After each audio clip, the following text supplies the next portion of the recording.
when you hear Gareth Southgate, what do you think? Are you inspired by him? Would you like to have been managed by him? Yeah, listen, he speaks really well. I think he tells it how. I think at times he contradicts himself, if I'm honest. But in what respect? When he does or doesn't pick a player? Yeah, when he doesn't pick a player, sometimes he speaks about picking players on form, and then he picks players that are not playing and things like that. Sometimes he contradicts himself, but I think he spoke quite openly about the Ivan Toney reason why he's picked him in the squad. But I like the fact that he's done that. But he had to do that, because if he hadn't picked Ivan Toney, and to be fair, Ollie Watkins I've spoke about has been great form, and left Ivan Toney out, the first question I would have asked him is, why is Ivan Toney not in the squad? Now, he couldn't have then said, I've not picked Ivan Toney because I don't think his form's been good enough, because his form's been brilliant. So it would have had to have been the other misdemeanors that's going on with the gambling situation. But I'm glad that he's in there. But he doesn't really tell you anything you don't really know, do you? Really, he doesn't tell you, and you go, wow, like I didn't know that he was thinking that way. I'd say 80% of the squad picks itself. Yeah, I agree. I'm not saying in the general public's eyes, in Gareth's eyes. So I think when Gareth's picking his squad, 80% in his head, he already knows exactly who they are. I agree with you. Let me just quickly ask, because so many people want to have this on the English squad. Sometimes you hear, for example, Pep Guardiola, when he spoke after Man City one, he mentioned the sort of, I can win the Champions League 3 times, it doesn't matter, I'm still not going to be loved. Julie Roberts went to Man U. That kind of chat. Jose is very good for talking a bit of nonsense. So Southgate doesn't do that, right? Would you like the England manager to have the approach of Pep and Jose, etc., or do you like a straight shooter? No, I'd like him to have that mentality, that winner's mentality that Pep and Mourinho have got. Of course. But no, if that's not him, if that's not Gareth Southgate, that type of chit chat that them two guys can do. What chat? Chit chat. Okay. Then don't do that. Okay. Then that's not in his nature. It's like when people were talking about Potter. Why is he not doing this? Why is he not doing that? Well, let him do what got him to that point in the first place, and that's the same with Gareth. Let's go to the phone lines. What do you make of the England squad? 03717 223334 is the number that Sean, the Southampton fan, has dialed. Hello, Shawnee.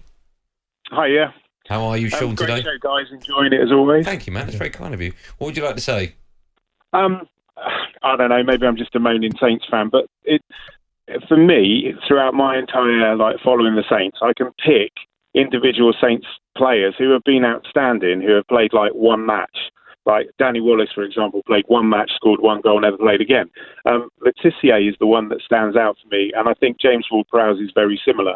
We're going through struggles, we're battling at the bottom, and these players don't get picked. I will never know, in the life of me, why Darren Anderton was ever picked constantly over Matt Letitia, apart from the fact he could run up and down the side of a pitch.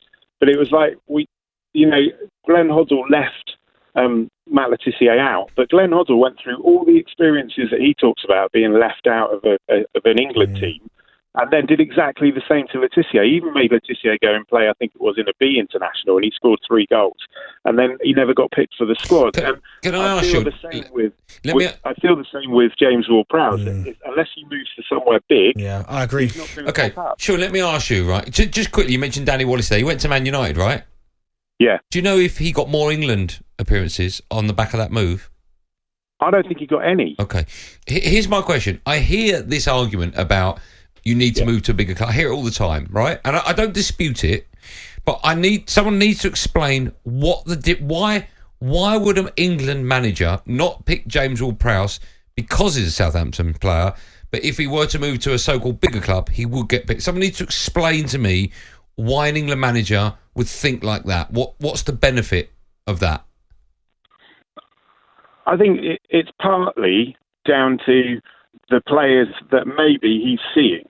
So maybe he sees more games with some players than he does with others. So he has maybe a view on certain players more so than he does on others. So maybe he's not coming to as many Southampton games as he does. But what I can't understand is why, and you said it, Benty, you said it yourself, I can't understand why, and he's a good player, but why does Calvin Phillips get picked constantly, even when he's injured, over other players? And I'm not just saying like James, over people like Maddison at the time as well. So why are these players picked? Well, and the only thing you can come back to, because you don't have it in the head of the manager, the only thing you come back to is he's got favourites that he likes, and he picks because he thinks that they'll do that job for him. But do you think Mark Gurhey, Palace player, is one of his favourites?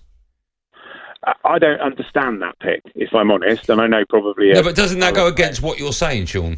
I'm only asking the question, by the way.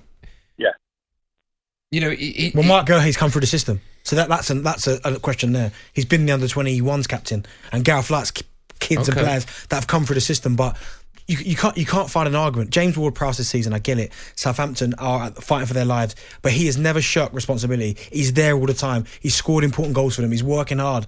And then there's people out there that are not good. Even Conor Gallagher, who I do like. When's the last time he played 90 minutes? That was against Fulham, back in February. Yeah. But he's not in the squad. That's a good point. He's in the That's squad. a question maybe we should put to Gareth Southgate if we ever Can we get him in on? the studio. We've got his number. We'll call him up. talkSPORT Drive with Andy Goldstein. Monday to Friday afternoon from 4 on AM, on DAB, via the talkSPORT app and on your smart speaker. talkSPORT.